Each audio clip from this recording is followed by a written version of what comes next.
Hello. So today is an important day because we're going to do the fuel pre-filter, which often gets overlooked. We're going to do this on a Mercedes-Benz 300D. This one's a 1983. This filter gets overlooked and not often changed, but it's very, very easy to do. I'll show you how. So first, if you want to come get a shot of the filter itself, it's this little guy right here. It's got this one comes from the fuel tank, and it goes through this pre-filter. This little booster pump then sends it up into the main front filter and then off into your engine. So we're going to replace this. We're going to put a rag under it. We're going to loosen this Phillips head screw clamp, fuel hose clamp. Then we're going to loosen this one, and we're going to pull it off. When we pull it off, it's going to drip, so we'll have the rag underneath it. We'll also try to hold this line up a little higher so it doesn't run out too much. Cool. And then we'll attach the new one. The new one looks like this.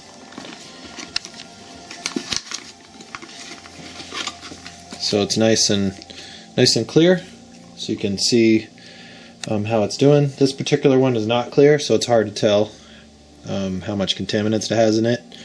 These Bosches are a lot easier, and I'll put the part number in the notes at the bottom. All right, so we'll use a Phillips head screwdriver. Put our rag underneath. I also have some cardboard on the garage floor in case some drips.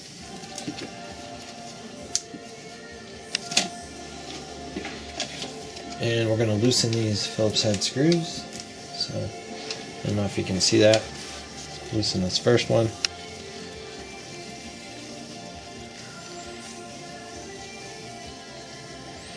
At the same time, check your fuel line. This one's in pretty good shape, but I've seen them where they're all cracked, and you should replace this bit of fuel line at the same time. We'll loosen this end.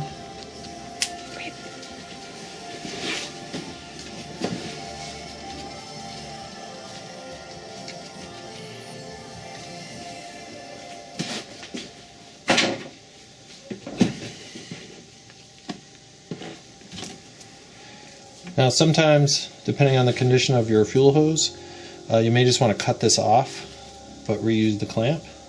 This hose is in pretty good shape, so I'm going to try to do it without cutting the hose off.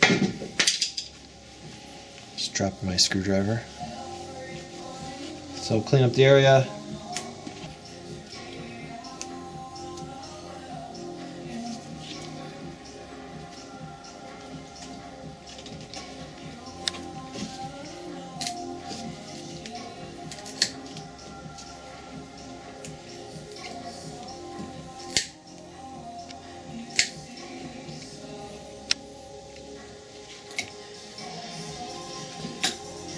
Alright, so once you've got it cut off, kind of position that. I like to wedge it in there, then it keeps the diesel from running out. Then you can work on getting your clamp off of the old filter.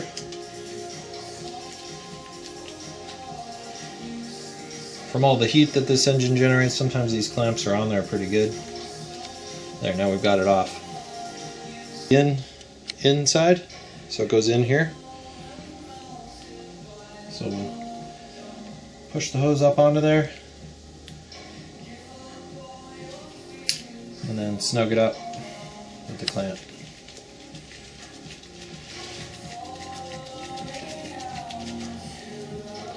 Go snug on this, don't overdo it. And then get ready to put it into the intake there. Line up the clamp so you can screw it in easier and position your screwdriver, and then you're ready to go down. And I didn't twist it the right direction, so I've got to loosen it again.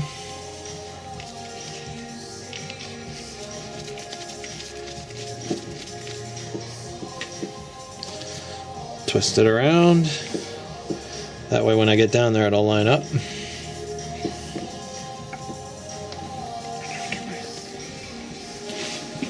Come around.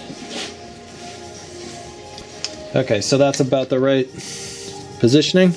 So now I can retighten that.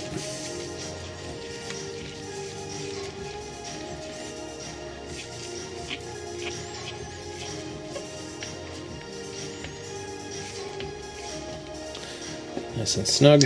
All right, now we're ready. Push it into the line. See that? When the engine's running. All right.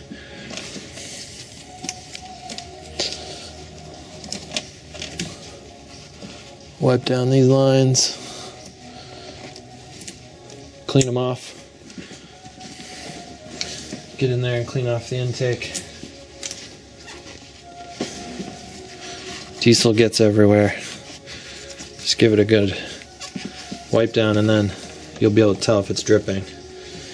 Again, these hoses get old, and when you replace this, sometimes moving the hose around causes a leak and you have to replace the hose or cut a section of it off like I just did and then put it up onto the filter.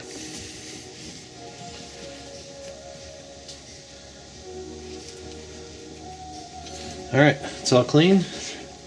We dripped a little bit up onto these hard lines, so we'll wipe that off too. And we're all set. There's a little air in there, but it still shouldn't have trouble starting. If it does, you have to use this pump to prime it. But I've never had that issue doing this. So should be fine without having to use the primer. But just in case you do get too much air in there, you can use this primer to fill the system with fuel so that it starts easily the next time. Thank you for watching.